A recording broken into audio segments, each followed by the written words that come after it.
a lot of the messages around masculinity often tip into domination. Jake Stika believes we can change the way boys and men think about masculinity, and he's doing something about it. One of the most liberating things that I learned, kind of coming out of my depression, was when you own your story ceases to own you. I personally see masculinity and femininity as more animating forces that come through the body. As co-founder of Next Gen Men, he's spoken at the United Nations, written a kid's book about masculinity, and now publishes Voicemail magazine. When we started Next Gen Men, some of our early language around the work that we do was redefining masculinity. And people loved that. They were like, great, what's the new definition? Vulnerability is speaking the truth despite the consequences, especially when you're scared. If you're raising boys or navigating what it means to be a man today, this conversation is for you. Jake, glad you're here even through this shoulder surgery. Thank you. Unless you have some surprises for me, shoulders are not necessary for podcasting. So happy to be here. We won't strap the boxing gloves on today. So tell me a little bit about what Next Gen Men is and how did you get here? Oh, so Next Gen Men officially is a nonprofit incorporated in Canada, but that's a legal entity. I'd say the work is definitely much bigger than that. Really, what we're trying to do is build a future where boys and men feel less pain and cause less harm. And even in that kind of vision, our philosophy is baked into that, right? So when we say feel less pain, there's empathy for understanding that boys and men are struggling with certain things in our culture and our society, whether that's, social isolation, depression, suicide, substance abuse, violence. Like, boys and men are struggling, and those are some of the worst case scenarios, right? So between good, healthy, happy, and thriving, and those outcomes, there's a whole spectrum of boys and men's experiences that we have empathy for. But simultaneously, when we say and cause less harm, we also know that boys and men are causing harm in our communities. And so how do we, navigate and create a world where boys and men are feeling supported and comforted around what the harms that they're experiencing, and not kind of passing that buck and passing it on? And our firm belief in how we achieve that vision is our mission, which is to change the way we see, act, and think about masculinity, right? So whether that's visual portrayals and expanding that, whether that's thinking about it that a man equals this, okay, let's question what that says and say, does it have to lead to a logical conclusion? Can it surprise you? And so I'd say that's kind of our big and lofty goals. How did you get there? It's been a journey. I'm one of the co-founders. We turn 11 in November, which is pretty wild. But a lot of it was I think the reason many people do anything. I'm sure if I asked how did you start this podcast, you'd say personal experience. And that really was it for me. I'm a tall, straight white dude. Like, I have, a lot of those identities that offer us a lot of, privilege and protection in culture from a lot of things. But despite that, I struggled with my mental health in my late teens and early 20s. When I say tall, I'm 6'8", so I was a basketball player, and my entire identity as a young man was Jake the basketball player. And that's what took me to play in university, and I even ended up playing a little bit overseas. But my first year of university, I became academically ineligible to play basketball. And so my identity was ripped away from me. Who was I? What worth did I have? What status did I have? Right. And my coping mechanisms to that were, binge drinking and fistfights. And then I ended up flunking out of the university that I got into.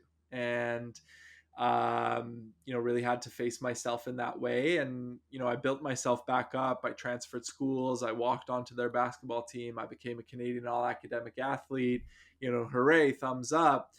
But at 22, I'm depressed again. And I'm like, what the hell, why is this happening? I thought it was because I wasn't able to play basketball. And at the time I was dating a women's studies grad, and she introduced me to this magical concept of gender norms, this idea that, men should always be tough, men should never ask for help, men should never show emotion. And I was like, oh, that's what that is.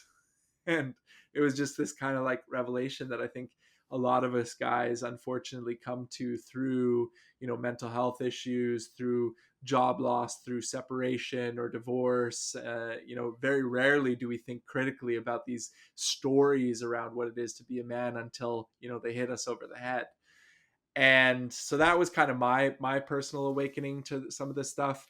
But while I was going through that, my best friend Jamal, who I co-founded the organization with, he unfortunately lost his 13-year-old brother to suicide in 2007.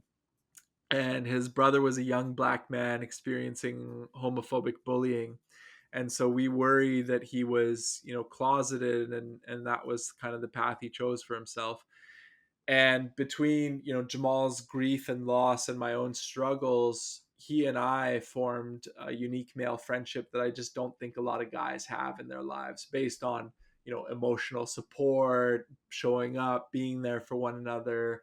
It was deeper than, sports and girls and those types of things. And so, that was just us kind of coming together, coming of age. And then, I went on and did some other things. He went on and did some other things. And, when we were both 26, we decided to start Next Gen Men together. Brilliant, man. Yeah, I think that's so common actually in the work that I've continued to do with men, be it when I was at my time in public schools working with young men, or when I was playing football at university as well, very relatable to the story, or in the work I do now.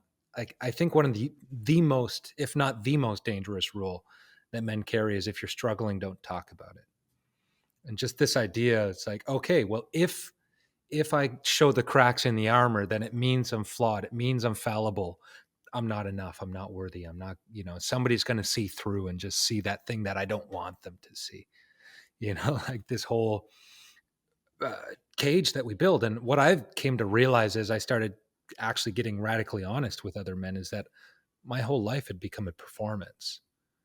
And I just kept recreating scenarios and situations to earn my father's approval, to earn my mother's approval, not realizing, not seeing the patterns. But once you see it, you can't unsee it, right? It's Exactly. And I mean, like, one of the most liberating things that I learned, kind of coming out of my depression, was when you own your story ceases to own you. Right. And mm, so to be able to talk about this, like, it's so funny. Nowadays, whenever someone asks me, I hope it's not too scripted, but that's the story. Um, and people say thank you, and I'm like, oh, like, it's nothing special now because I own it, like, it doesn't have that weight that it once had. And sharing that with my girlfriend at the time, the first time, sharing it with Jamal, sharing it with, my counselor, like, those were probably the first three people who, like, really saw that inner turmoil that I had going on. But in having the courage to be vulnerable and to do that, I gained tremendous strength from that. mm. Yeah, and it's interesting because I think often men associate vulnerability with weakness. I work with a lot of CEOs and entrepreneurs, executives who are hesitant to show that side because it's been perceived to be, contra to their success in business, contradictory to really achieving some of those bigger milestones. And, just through the way that you put it, I think being able to name my story out loud and to share it with people who deserve my vulnerability, who deserve my trust, I actually can come back to agency.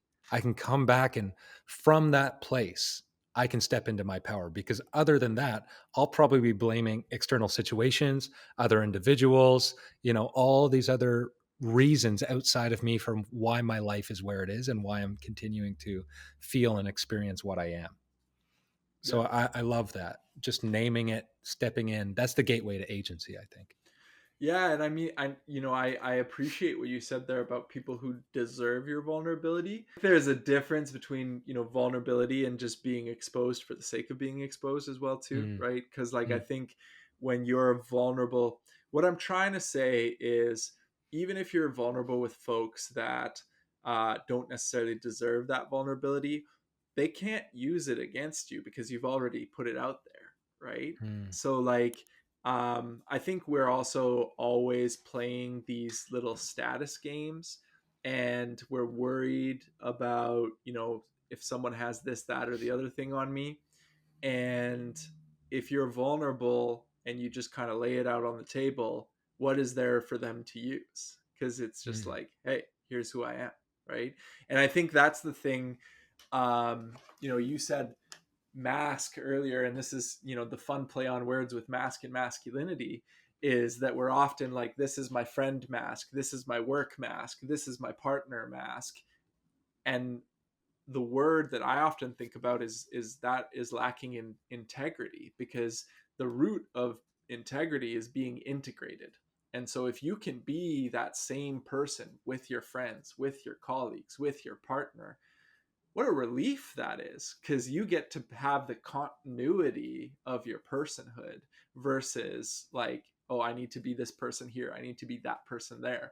And there's this phrase, precarious masculinity, and it's precarious because it can be taken away from us, right? Someone mm. can always say, hey, you're less than because of this, that, or the other thing. And so um yeah, that's kind of where I would go with that, is seeking integrity and being integrated. Yeah, I love that. I think that is part, so much of it is the consistency of character, showing up across the board. And that does make a lot of sense to me. And I had listened to an interesting definition of vulnerability very recently, being, vulnerability is speaking the truth despite the consequences, especially when you're scared. And I think that does make a lot of sense for me. And it's actually like a foot forward kind of way of vulnerability. Oh, I can see that that's a strength. And that puts me in a power position to be able to lean in. And I do notice something shifts around people when somebody is willing to, what I would call, lead with vulnerability. There's a softening. There's, something in the atmosphere that just tends to kind Yeah. of sink, and it gives permission for other people to do the same. And Yeah. that said, I would push back a little bit on aspects of vulnerability, or maybe there's nuance there, because, I don't think I'd necessarily share if I were, on the edge of divorce with anybody, especially while I'm in it, because I'd want somebody who's, skilled enough to know, well, I don't need to get advice and, just all this stuff fixed or dumped on. And maybe there's a timing and a right place around certain aspects of um, how we step up and share. And maybe you have some more thoughts around that. Yeah, and I mean, like maybe it's not always the details, right? Right. And sometimes it's just like, we at Next Gen Men on Monday mornings, we have a team check-in, and it's literally just kind of talking about, what our weekend was like. But then we close our check-in with like, what's your energy coming into this week? And like you can say, this isn't the case, but like your example, right? Like, oh, I'm, getting divorced and blah blah blah. This is all that happening. You don't have to go there, right? You could just say, I have some stuff going on in my personal life Hmm. and it's impacting how I'm showing up, Right. just so you know, right? And that's like, that is being vulnerable, but it's also showing the people, oh, this person, maybe they have a little sensitive, soft underbelly right now, and I shouldn't poke them, and I shouldn't, do this, or give them the benefit of the doubt that week if they show up in a way that like kind of sucks, right? So that's where I would say is like, vulnerability doesn't necessarily need to be like the transparent truth, but I also don't think that you need to like misrepresent yourself and say, oh, I'm fine, all good, and I think that's really what we've been conditioned to. Yeah. I love that distinction. And I think that's really, a practical and tactical way to go about it as well. It's like, okay, because what I've learned, and even there, like you said, not sharing the details. I think actually sometimes we're really good at sharing the details and very rarely sharing the depth.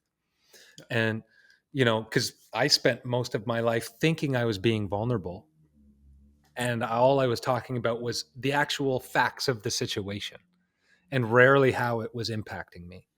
Rarely what was going on at an emotional level or a spiritual level. Like, here's really the golden nugget, not the 20-minute, story about it, but oof, the 30-second, here's how it's really hitting home.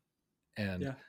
I think that's a lot more powerful, even just with a check-in. It's like, yeah, I'm not at 100% today. Yeah. And I don't And even I, need to give all the details about it. Yeah, and I get your point, right? Like, to get to that nugget, you're probably not going to do that with someone you don't trust, right? So you're going to No. do that with a counselor or a friend or a partner, right? And that's maybe where you get that absolute vulnerability.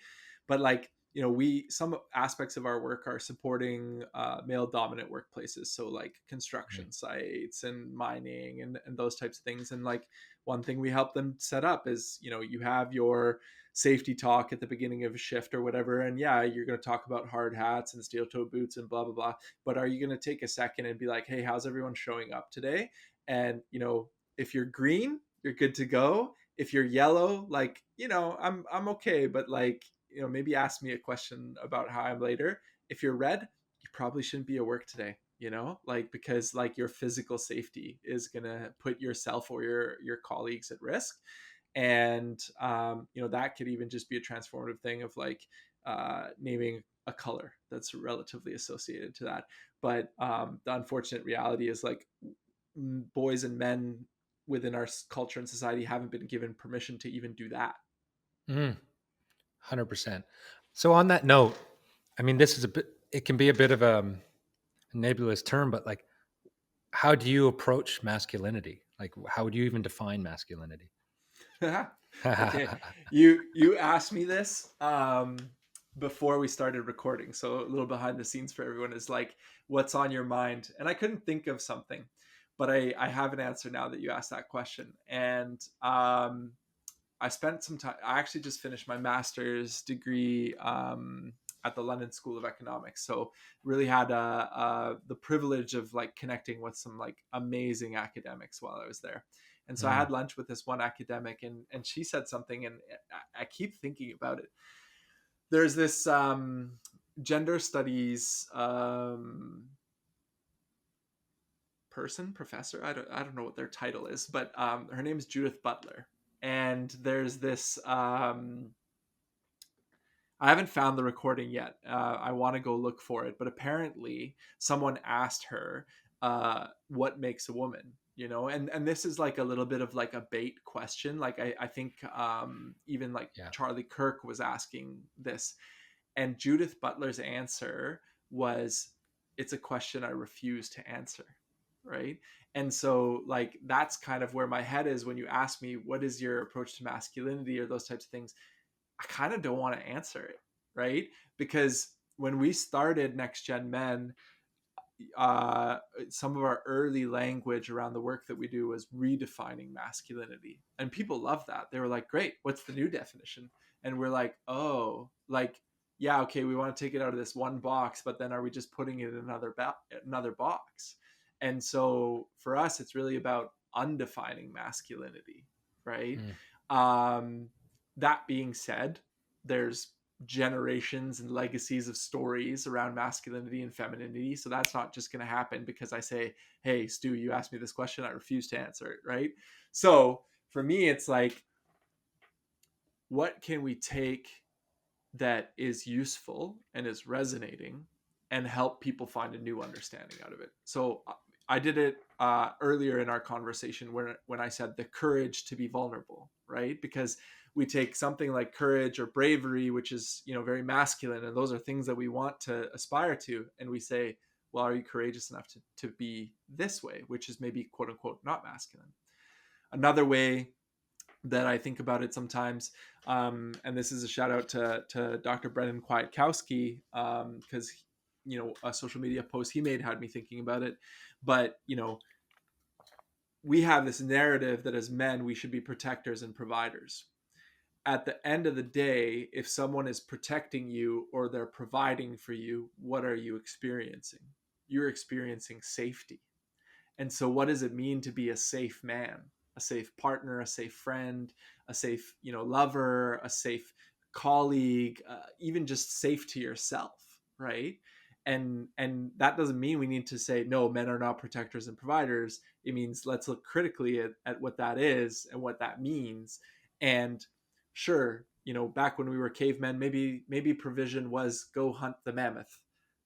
Mammoths are extinct. Why are we measuring ourselves by that, right? Nowadays, provision might be, oh, you need a shoulder to cry on? I got you, right? Provision might be, you need me to show up because you have this big important thing. I'll be there, right? You need protection. Oh, I'll make sure that your feelings are safe with me when we discuss them, right? So that's kind of where I would take that answer. Mm, very interesting.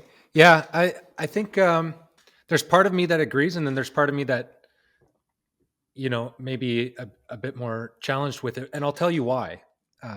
Because I guess right now we're in a time of undefining masculinity, and I think that's actually important. And where I agree is I think the question is actually more valuable than the answer, and actually coming together as men uh, to be able to ask that question and to feel each other's pressure, to to actually put it all out there and feel as we have for millennia, right?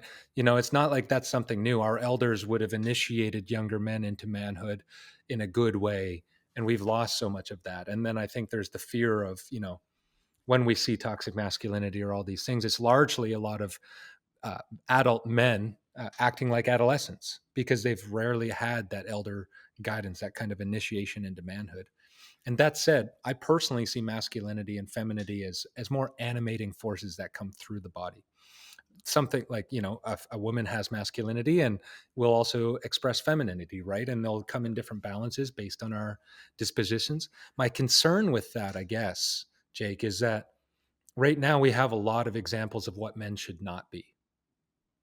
Way too many. This whole toxic masculinity. And something I'd love to ask you after is, you said boys aren't broken and men aren't toxic, which I agree with and I would love to hear your take. But there's a lot of things that we're pointing to what men should not be.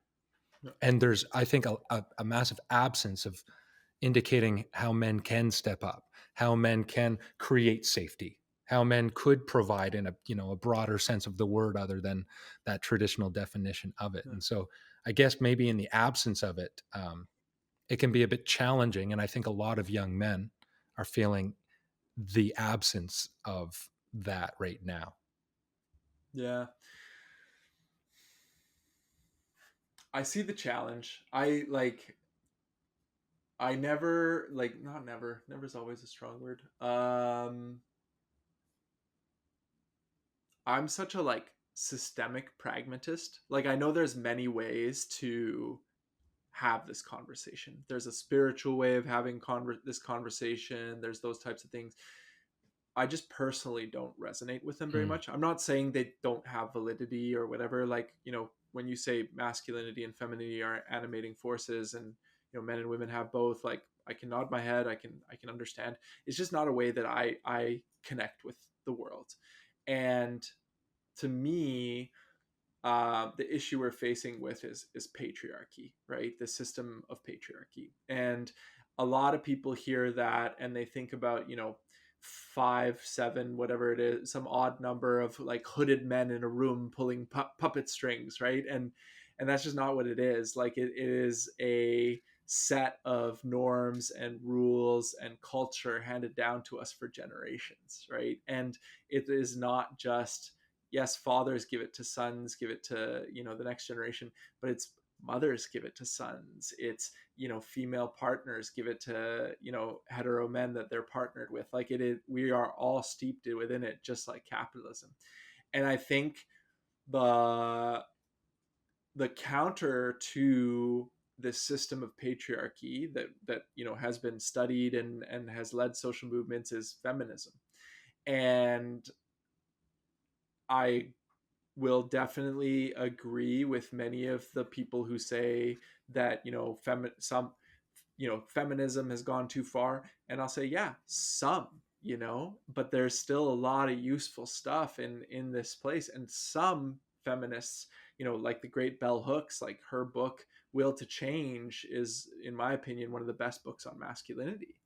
And there's so much we can take from that. And she said in that, and this is like a really activating quote for me, the first act of violence that patriarchy asks of men is not that against women, it's that against themselves. And should they fail to psychologically and emotionally cripple themselves, they'll be met by a group of men that will do it for them.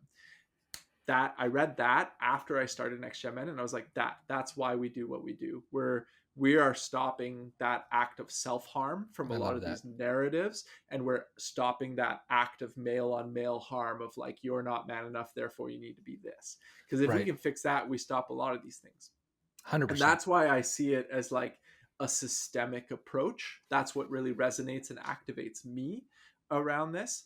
And in that, I think what you are asking with your line of inquiry is, what is the role model? What is the blueprint? We're looking for that. And the magic of what Judith Butler said, that's a question of I refuse to answer, is it actually gives us choice in how we want to Right. show up. It gives us choice and legitimizes, if you want to be a stay-at-home dad who is the caregiver, that's a totally fine thing, but you have the choice. And it's not just you as an individual to have that choice. You in your relationship with your partner have a choice within our system and culture to do that, because we value both earning roles and caregiving roles, right? Because we need to get to some sort of Right. society and community where we do that. 100%. And I mean, this is interesting because I love a lot of what you're sharing, and probably have some different views around it, because I think that's actually part of the shortcoming of feminism. Honestly, is the lack of emphasis on caregiving, the lack of emphasis on the maternity side of, like, what we've really pushed for in terms of feminism have women having equal rights largely in the workplace, and outside of it in other situations. What we've really undervalued, honestly, is actually how we raise children, and valuing that in a similar way to how we value work in the in the workplace or in the capitalist society, as you say, right? And a lot of these caregiving roles have still not received nearly the value, and so that's actually, again, probably a collective shortcoming that I think feminism probably could have touched on more than that we could still Yeah. um, benefit from all leaning into. And I agree, like, choice is incredible, but also, like, look, when we go on Amazon or we go on these places, you get also choice overload. And so Oh, having, you get stuck in this paradox of choice, and then all of a sudden you become unable to make a decision. And so having, the father who's a good caregiver, what's that look like, right? Who, the one that chooses that, like, it still leaves us in a vacuum despite having choice. When you have too much choice, you don't make any good choices at all often. And sometimes it's the constraint of that, or even just pointing to helping men develop skills. So even certain ways a man would show up might be valuable to helping him be able to be a good leader, a good husband, a good partner. I'll give you an example that I think is really interesting. Um, I wouldn't have known this like when I was a kid or younger. I've only really thought about this in hindsight.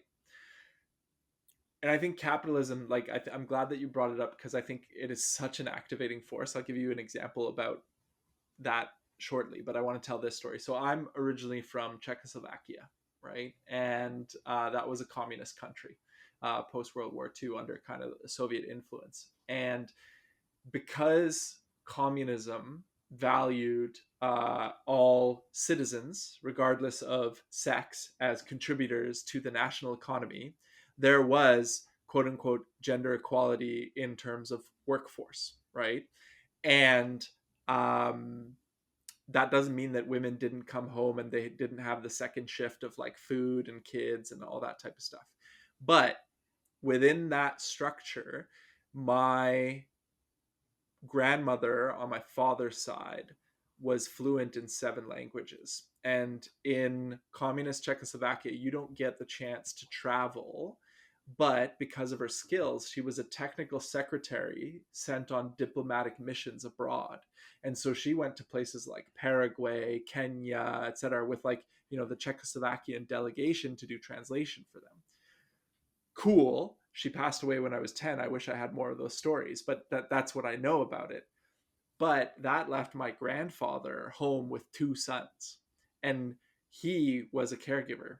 And then my dad grew up that way. And my dad, I always say I inherited stoicism from him, but I didn't inherit patriarchy because he was a very gender equal parent. He, did a lot of housework. He, shifted his working hours to take care of me. But yes, he was still, an East European unemotional man, right? So what I'm trying to say with that is, when there wasn't this like economic system superimposing, around like earning, and the expectation was that, both of them were contributors that way, it changed his experience of being raised within that family.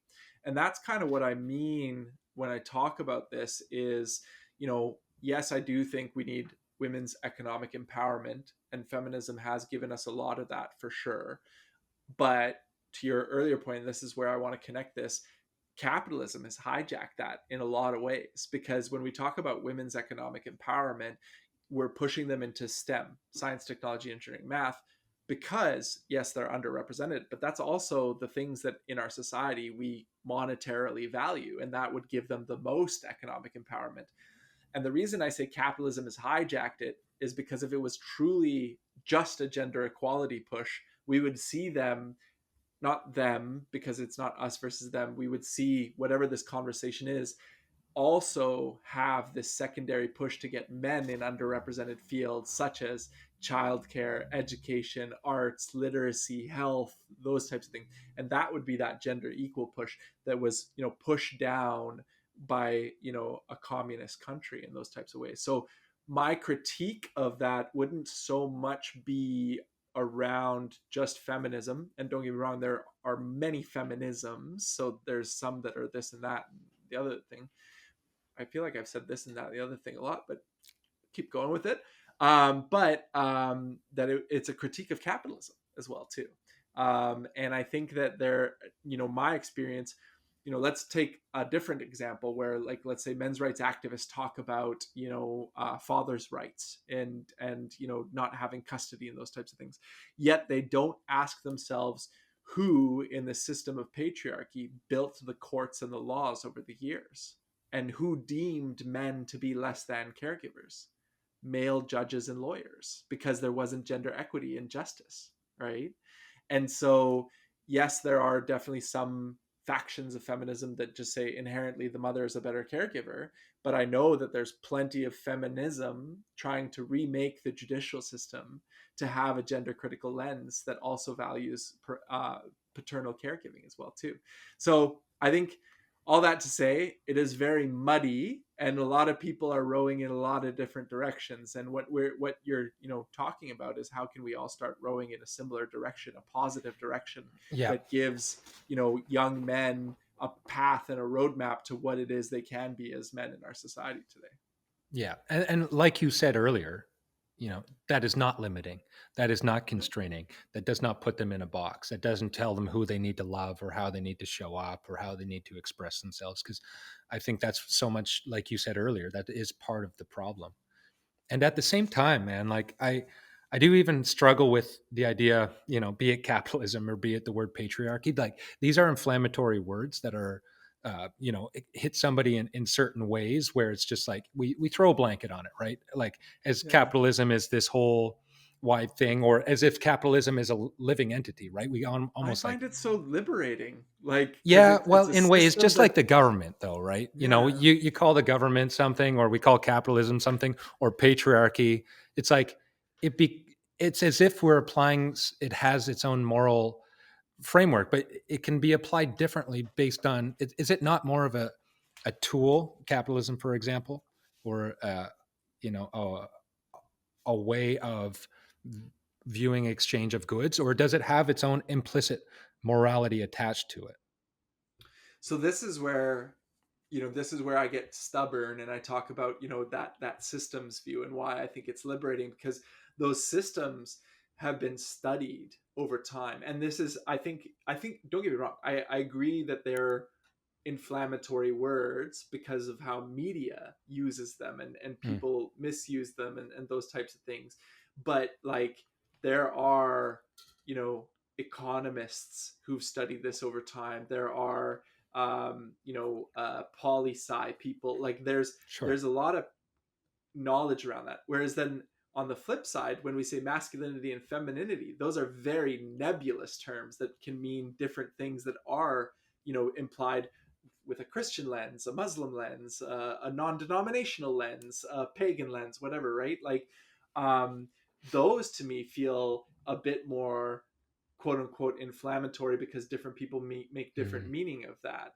And so, like, that's something that also fascinates me, because let's take a Scott Galloway for example. He's been talking about masculinity a lot. He had a four-parter on masculinity on the Prof G podcast, and he spoke to four different experts and didn't speak to a single gender studies expert, right? He spoke to a primatologist, someone who studies the interactions of apes, before he spoke to someone who studies gender and thinks about these things.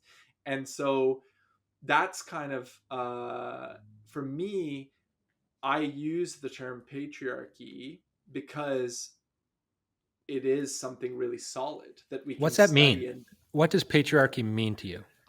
so I don't want to come off as pedantic, but hopefully it doesn't.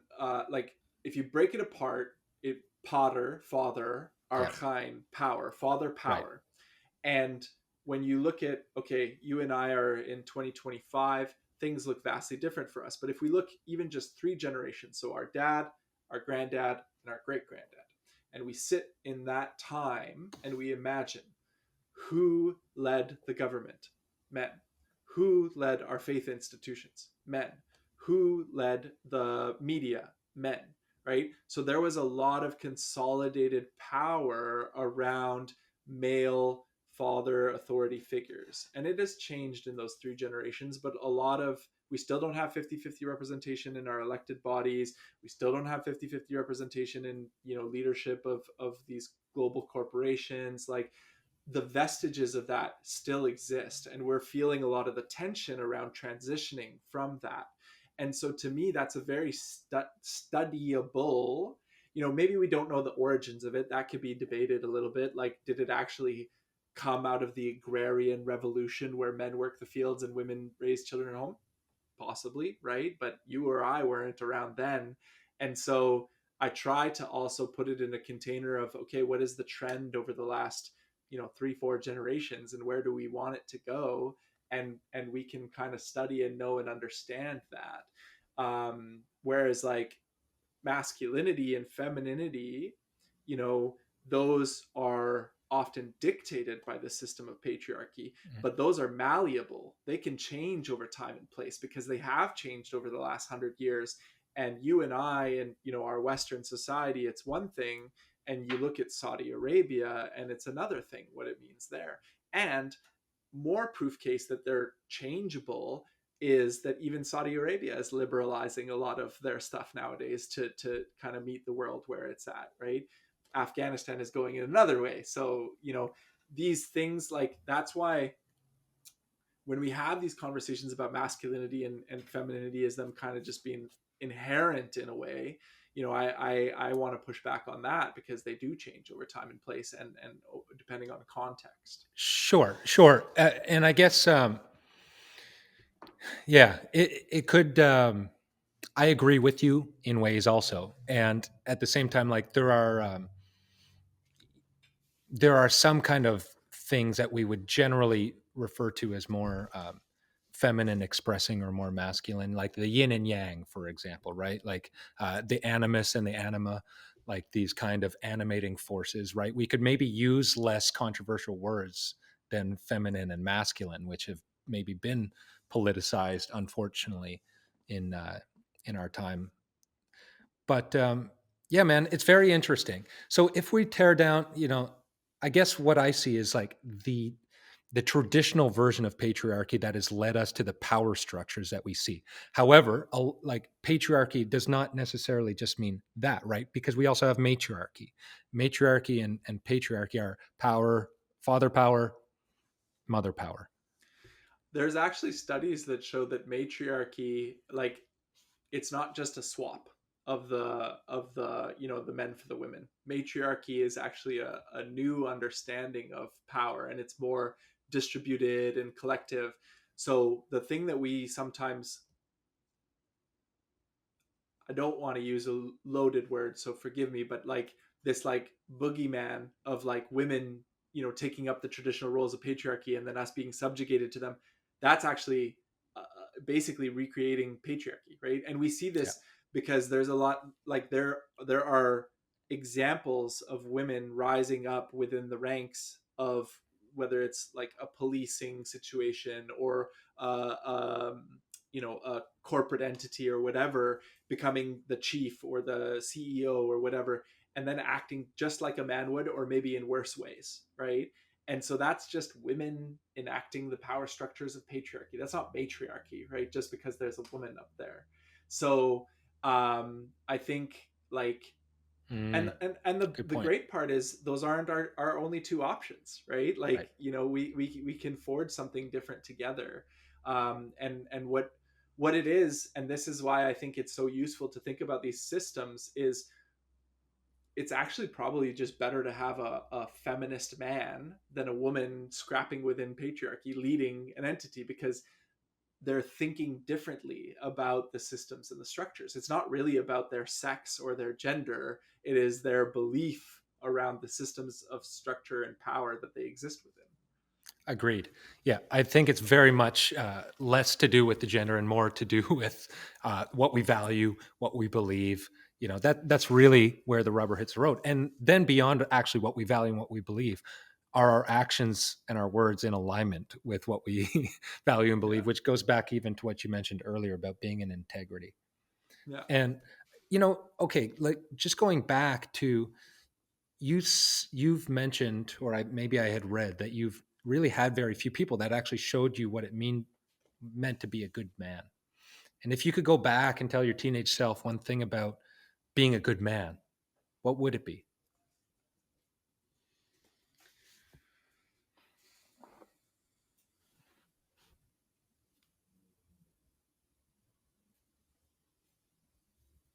I think it's be kind, like I think so much of like the messages you get around masculinity strip that away from us, right? I was tempted also to say like be caring, because I think kindness leads to caring. And what I would love is, we're both former athletes. Like, it's not that I don't believe in competition. I think competition is great. I think that, it pushes us beyond what we believe about ourselves. I think it fires us up. I think, even within that can be like a level of physicality and those types of things. But a lot of the messages of around masculinity often tip into domination, and that's where I think kindness can be that barrier. Because like at the end of the day, can you look the guy that you fought the entire game and say, hey, good game, good battle, like, you respect them as your opponent, and that kindness piece. And so I think that would be such an animating force if like masculinity was tied to kindness, because you just don't see that, this competition to be the most masculine or the most powerful. Like, Donald Trump is not kind. Elon Musk is not kind.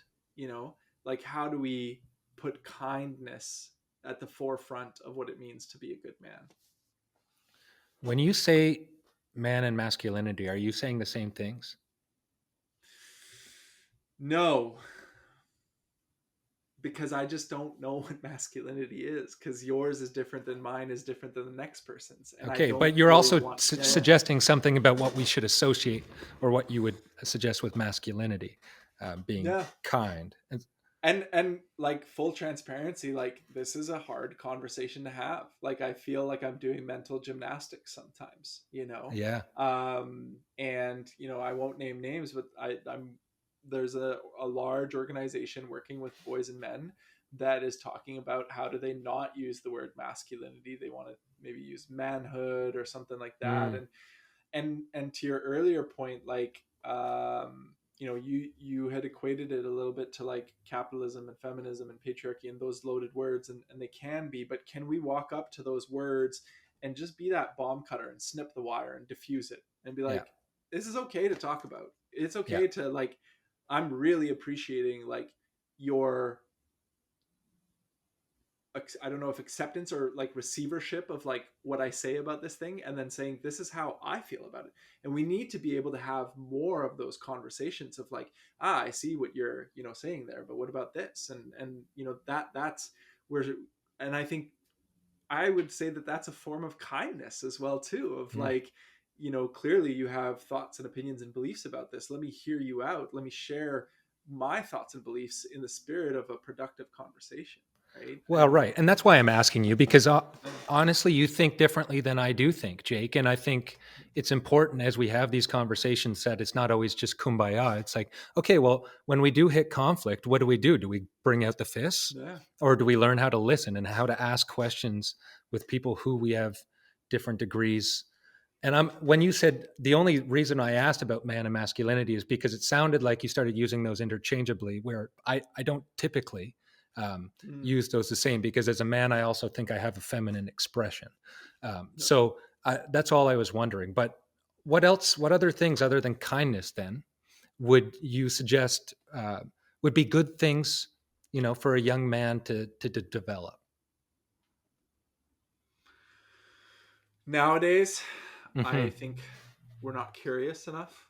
Mm. I think that in some ways we are, because we're looking for answers to our questions, but we're also, and this is, I think, really where the tech and media ecosystem is failing us, because we're fed one view and then views around that view that reinforce that view, versus a truly curious mind or conversation would say, okay, here's this one view, can I go find another one to measure that view against? Can I go find another one to measure that view against? And then through that, I'm triangulating my own opinion and belief on this. I think that, nowadays you just kind of find your tribe, and if someone disagrees with the things that your group believes, then to your point, it's fisticuffs, right? Because we're not holding space to have that debate, that discussion, that nuance. Yeah, like I love that you're like, are you using men and masculinity interchangeably there? And I have to think critically about that. Yeah, curiosity being a good one. Actually, speaking of definitions and just even playing around with definitions, I also heard an interesting definition for humility recently being admitting that we have more to learn. And I love that as a really practical place to be, to bring humility. It's like, oh yeah, there is more to learn. And from that perspective, I mean, geez. And at the same time, man, I'm guilty for having spent a lot of my life trying to make myself right, to make up for some part of me that hasn't felt enough. It's like, Yeah. okay, I've got vulnerable insecurities here at certain levels. So I'll use my intellect as a shield to kind of put it out and try and do certain ways to put people in situations like that's not how I want to live my life. I really want, I guess at the end of the day, and anybody has to ask themselves this, what is my goal here? Even when I'm interacting. And for me, it's connection. For me, Yeah. it's to bring curiosity. For me, it's to bring this so that I can be in relationship with the people around me. Not that doesn't mean being a pushover or a yes man, because I don't think that's the case either. But it's very interesting. I Um, would, if I may jump in on that, I yeah, think that please. like the only way we heal whatever it is that's ailing us is in relationship as well too. Yeah, Like, don't get me wrong, our society is dangerous in a lot of ways. There's a lot of things that can, cause us bodily harm, but the things that really harm, our soul, our mind, our heart, whatever you want to say is being harmed, is often other people. You can say, oh, well, this career thing didn't work out, or this other thing, but the person, let's say the career thing didn't work out, that was your boss. That's a relationship, right? And you could go, you can, talk to your men's group, you could talk to, a counselor, you can kind of study yourself, and you can halfway heal that wound, but only until you have another relationship with another boss that helps you, fix that experience, or give you a new experience is where that healing happens. You could say the same thing for a romantic partner as well too, right? And so 100%. like I just want to underscore that piece. And that's where I think kindness and curiosity are great, because that allows you to be in relationship with other people, because you can be kind to, whatever their expression is. Even if they're not kind to you, can you respond with kindness to maintain that relationship? And doing this work for the last decade, like I've been in a lot of spaces where there's been combative conversations and those types of things. I'm more interested in being effective, and being effective means sustaining that relationship, even if nothing comes of it in that moment. Mm, that makes total sense. And I think,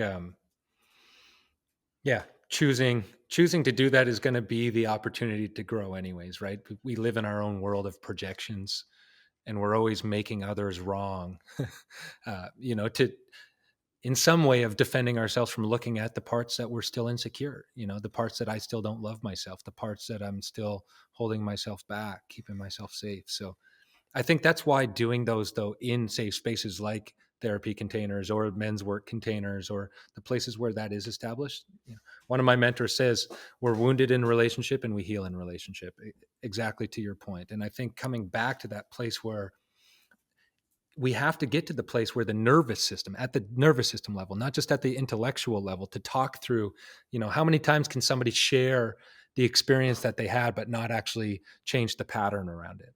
Well, there's a somatic thing that's happening that the nervous system remembers. The body keeps the score about what's going on. And so all of a sudden, I need to actually get to that activated state. I need to get to that place where the nervous system is there and heal it with people who can co regulate around me, who can hold it down. And oftentimes, interestingly enough, as men, a lot of us are fixers. We want to bring it. But in those kind of situations and in life, like try it with your partner, a lot of the times we don't need to be fixed. We need to be heard, seen, understood, ultimately feel safe. And it's from that safety that we can then come back to our empowerment, to be able to make the choice, to be able to make the agency. Like I spent most of my life trying to fix, and only in the last few years realizing how much I've robbed people's agency, because I'm just like coming in with the quick fix, like, oh, yeah, we're going to do this, all good intentions, all from a place of kindness, but it's not skilled. It was not skillful in the sense of what was this moment calling for. And that's been a big shift in my life. Yeah. I also sometimes like to make the distinction, kind isn't nice. Yeah, And, let's go there. I think that like nice is like a masquerade, right? Like kindness is that gentle pushback. Kindness is asking that question of like, would you like some feedback? Do you want my opinion on that? Right? Like, um, niceness is kind of just that like blind, like it's people pleasing. Really, niceness is people pleasing, and I don't think kindness is the same. Right? I Mm, think that hmm kindness is in that spirit of integrity. mm. Dude, that's such an important distinction. I've been calling it, you know, being a nice guy or a kind man. And, there's the whole archetype of that. And I think it's at the core of it is people pleasing. And, a further distinction, or for somebody listening that could check in on where that might be coming from, it's often rooted in approval. And it's a behavior that's chosen based on external circumstances or what would please this person or what would get their approval, and we're playing it out, again and again. And for me, what I found often too, a good sign of that is like when I'm starting to experience resent, or when I'm starting to really judge other people, or when I'm starting to feel like this deep sense of frustration in relationship, generally it's when I'm being nice rather than kind. Mm. Yeah, it's Neil Strauss has a quote. He says, um, "Unspoken expectations are premeditated resentments," and I think that is the motto of a kind man. Like it's really getting to the point of being crystal clear, rather than all of those places that all of the things that are unspoken. That's often where the real shitty mess is. Yeah, and I mean, I think this is like where I feel like we're really in it right now. But like the distinction of like okay, so you're not going to be nice, you got to be kind, but then you also don't want to deliver it in a mean way. And that's where that kindness comes back in. Mm. Right. And it's not about you need to do this. It's like, I need this from you. Right. Hmm. Like, and if you can't deliver on that, then we don't have an agreement, whatever that is. Right. And that's okay. But that's essentially like boundary setting. Right. The 100%. boundaries are the closest that I can love you without harming me. Yeah. Right. And so boundary is not something someone else doesn't do. It is the boundary you set for yourself and how you do that for someone I, else. I love that. And I mean, man, it would be so great to have, and maybe this is part of the work you're doing, but you know, talks around effective communication and boundary setting in schools and for younger people, because I think a lot of people associate boundaries with threats. If you don't do this, or I don't want this right now, right? There, it's more of a threat than it is a boundary. It's like, okay, this is what's required for me to keep my heart open to you in this moment. And that's has really actually nothing to do about the other person. It's what's required for me to stay open to this connection, to stay open in this relationship, and saying, hey, this is actually a condition that I'm putting in. um, Yeah. do you guys do some of that, like in terms of what you're doing with individuals and groups? We do, and but I would just say, like, the level of the conversation you and I are having is someone people who've done work in therapy and counseling and in men's work and those types of things. The way that we have, like, I think, and the hard part is that I think that a lot of folks who've gotten to this place that we're having this conversation at think that's where we need to start the conversation with the young people. And like they need, so our youth program when we started it was on three pillars: self, health, and others. And self was self-love, like there's no real order, so I'll just say it, but it's like self-love, self-acceptance, self-awareness, and self-respect. Right. And that was the foundational piece, because especially as a middle school aged young person, I'm not even going to say a man, the thing that you want most at that age is to belong and to fit in. Yeah. But when you don't have those categories of self, you just go whichever way the wind blows. And so, how do we give that anchor to them so that they can understand who they want to be and how they want to show up in the world? And that's like that, like 101 piece, because they're shedding that, like, I'm a child, I belong to my parents or my caregivers or whatever it is. It's like, no, I'm standing on my own. Okay, but if you're standing on your own, how and where do you want to stand? And that's that question that they need at that age.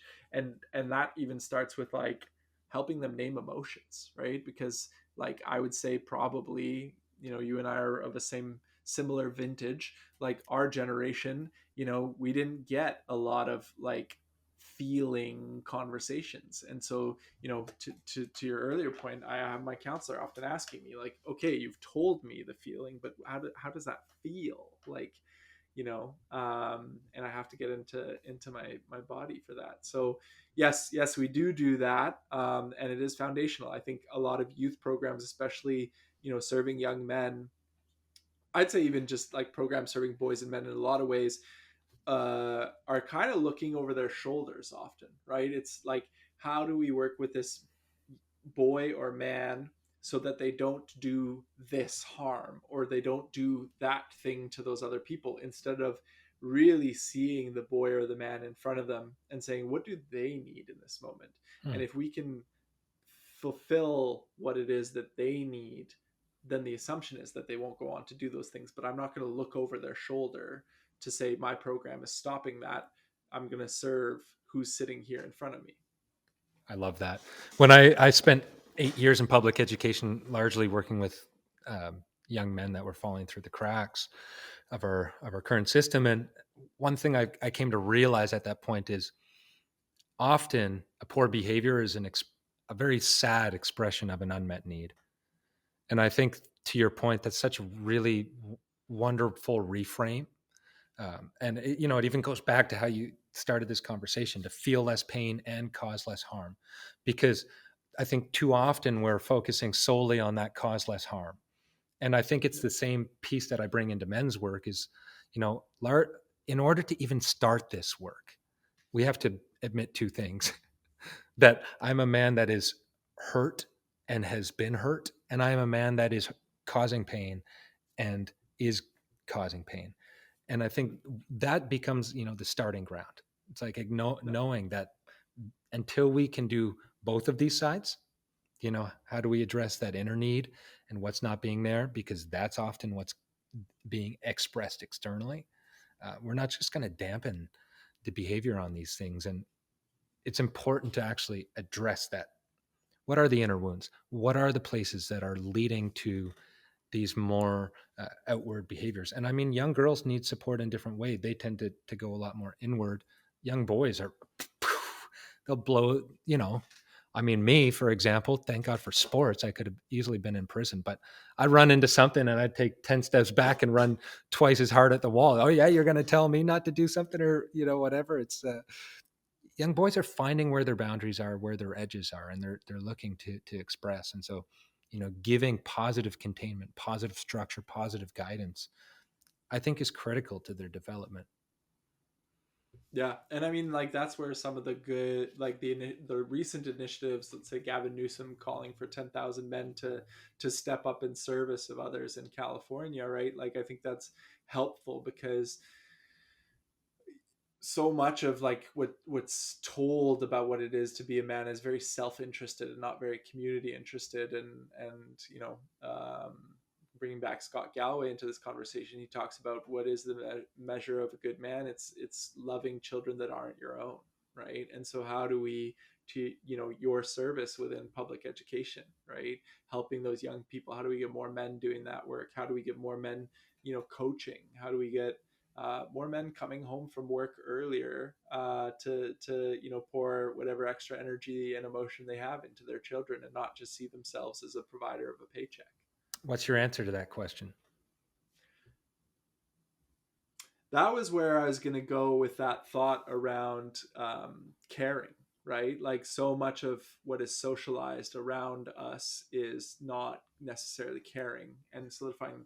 There's this, like, just a quick example. There's this really cute video of these kids, and it was like a study done about them, and it was boys and girls, and they were given some food, and the food was oversalted.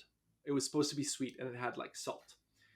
And the little girls, I think they must have been like 4 or something like that, are like, oh, like it was pretty good, like like they're they care more about the person who made its feelings about the thing that they made. And the boys were like, it sucked, it wasn't good, right? And that was that like kindness piece. But it's that, like, when we're not socialized in that way from a very young age, I think that we just don't become caring in certain ways. And it is changing. Like, I don't have kids yet, but a lot of my closest friends are dads to kids 6 and under, 7 and under. And I love seeing them be dads, and just how, yeah, we used to tie one on and talk about this, that, and I'm saying this, that, and the other thing again. But we used to tie one on, we used to do this, go out, get drunk, embarrass ourselves, etc. And then just how caring and connected they are with their kids these days, and how in sync they are with their partners around what it means to be a parent to their children. And I'm really excited because this generation of dads is 3 times more engaged than any generation prior. And the tough part for us is that for us to see the end positive outcomes of what that generation of fatherhood is, we need to wait 18 years for these Mm, kids to be young adults and contributing in our society and our community. So I think caregiving is really transformational around this, huge. I and mean, supporting man, that. there's incredible statistics, very sad statistics about the impact of fatherlessness in homes. I'm curious, like what statistics do you reference, or what, like, where do you say when we're fatherhood or caregiving is 3 Yeah, times more? Equimundo puts out a State of the World Yeah. Father report. I think it was the last one that came out. They're going to have like a fathering summit in Brazil, I think in June. Um, yeah, so I would kind of start there with looking that up. But I think the other piece though is some of the like conversation about fatherlessness, like it's not just that there is a dad, it's what kind of dad, Right. right? So I think, you know, sometimes there's also some youth that would do better, like, and you know, this is where I think we got to give a lot of credit to a lot of single moms out there, because they do raise some really fantastic young people without that piece. There you go, right?